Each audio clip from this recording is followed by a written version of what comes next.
안녕하세요. 12월 22일 목요일입니다. 오늘은 사사기 1장 4절에서 7절까지 보시겠습니다. 유다가 올라가매 여호와께서 가나안 사람과 브리스 사람을 그들의 손에 붙이신지라 그들이 메색에서 1만 명을 죽이고 또 베색에서 1만 명을 죽이고 또 베색에서 아도니 베색을 만나서 그와 싸워 가나안 사람과 브리스 사람을 죽이니 아도니 베색이 도망하는지라 그를 쫓아가서 잡아 그 수족의 엄지가락을 끊음에 아도니 베색이 가로되 옛적의 70왕이 그 수족의 엄지가락을 찍히고 내 상 아래서 먹을 것을 줍더니 하나님이 나의 행한 대로 내게 갚으심이로다 하니라. 무리가 그를 끌고 예루살렘에 이르렀더니 그가 거기서 죽었더라. 아멘. 이제 드디어 싸움은 시작됐습니다. 하나님의 명을 받들어 유다가 올라가서 가나안 사람과 브리스 사람을 유다의 손에 붙이셨기 때문에 그들이 베색에서 1만 명을 죽였습니다. 엄청난 숫자죠. 1만 명은. 대단한 숫자입니다. 1만 명을 모아놨다고 생각해 보십시오. 그 숫자가 엄청나거든요. 근데 그 많은 숫자를 유다가 올라가서 죽였습니다. 그러니까 하나님이 죽이라고 한 것은 죽이면 그것이 하나님의 말씀에 순종한 것이 되는 것이지 살인이 되는 게 아닙니다.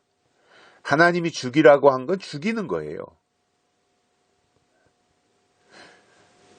유다가 그 하나님의 명을 쫓아서 그대로 행했습니다. 그리고는 베색에서 아도니 베색을 만나서 그와 싸워가지고 가나안 사람과 브리스 사람들을 죽였습니다. 가는 데마다 이제 전쟁이에요. 하나님이 싸우라고 하면 싸우는 거고요. 하나님이 죽이라고 하면 죽이는 거예요.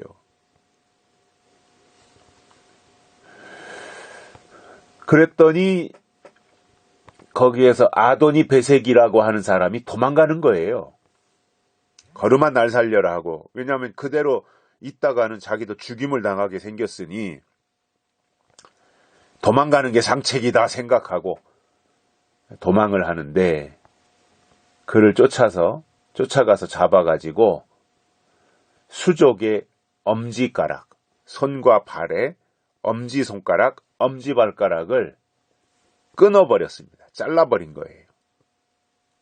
이제 꼼짝 못하는 거죠. 엄지손가락, 엄지발가락 다 잘라버렸으니까.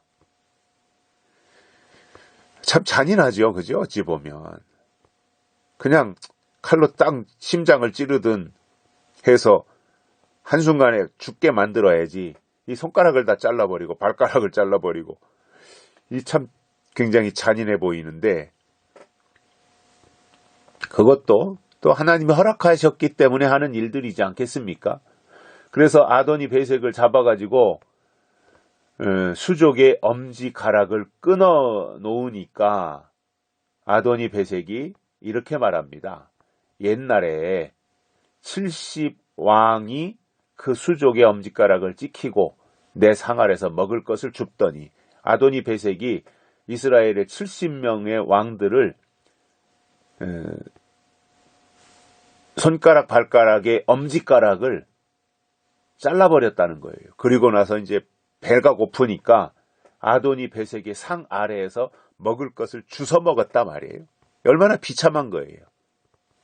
그런데 상황이 역전돼 가지고 하나님이 나의 행한 대로 내게 갚으심이로다 이렇게 고백하는 거예요.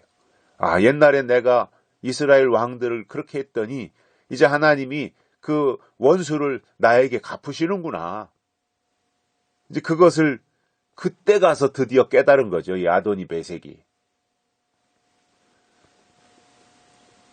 그러니까 얼마나 허무하고 무상함을 느꼈겠어요. 아, 그때는 내가 잘 나갈 때 잔인하게 그렇게 손가락, 발가락, 엄지를 다 잘라버렸는데 이제는 내가 그 신세가 되었구나. 하나님이 보응하신 거구나, 이거는. 이렇게 이제 고백을 했고, 그래서 사람들이 이제 아도니 베색을 끌고 예루살렘으로 갔습니다. 전쟁 포로가 된 거지요. 그리고 아도니 베색이 거기서 사망을 했습니다. 자, 우리가 성경에서 신명기에도 그렇고 사사기에도 그렇고 전쟁이 나오고 또 하나님이, 사랑의 하나님이 어찌하여 아무리 이방 나라라고 하더라도 죽이라고 하시는가? 하나님이 사랑의 하나님이신 것이 맞는가? 어찌 살인을 명령하실 수 있는가? 뭐 이런 생각을 할 수 있어요, 당연히. 그런데 그건 이제 사람의 생각이고, 하나님 입장에서 볼 때는 하나님의 일을 방해하거나 하나님이 택하여 세운 히브리 민족을 괴롭히거나 하나님이 말씀하신 것에 대해서 안 듣고 불순종하는 이방 민족은 하나님이 인격적 사람으로 보지 않고 짐승처럼 생각해서 가차없이 그들을 다 처단하도록 말씀하셨고, 그렇게 하는 것이 히브리 민족의 역할이었던 것입니다.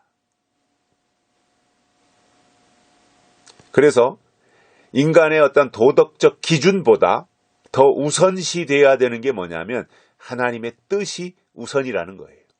그렇다고 해서 우리가 뭐 인간의 도덕도 다 무시하고 윤리도 다 무시하고 내 맘대로 살아도 된다, 이게 아닙니다. 말씀하시는 하나님의 의도를 깨닫고 그 말씀에 순종하는 것이 인간의 양심과 도덕과 윤리보다 우선이라는 거예요. 하나님이 우선이라는 거예요. 그리고 하나님을 늘 우선으로 생각하고 하나님의 말씀 앞에서 언제나 최선을 다해서 순종하려고 하는 사람은 땅에서도 윤리와 도덕과 양심에 부끄럽지 않은 삶을 살아가려고 노력하게 되어 있습니다. 그래서 하나님과의 대신 관계가 잘 된 사람은 대인관계도 올바르게 형성되는 겁니다. 여기까지 하겠습니다. 고맙습니다.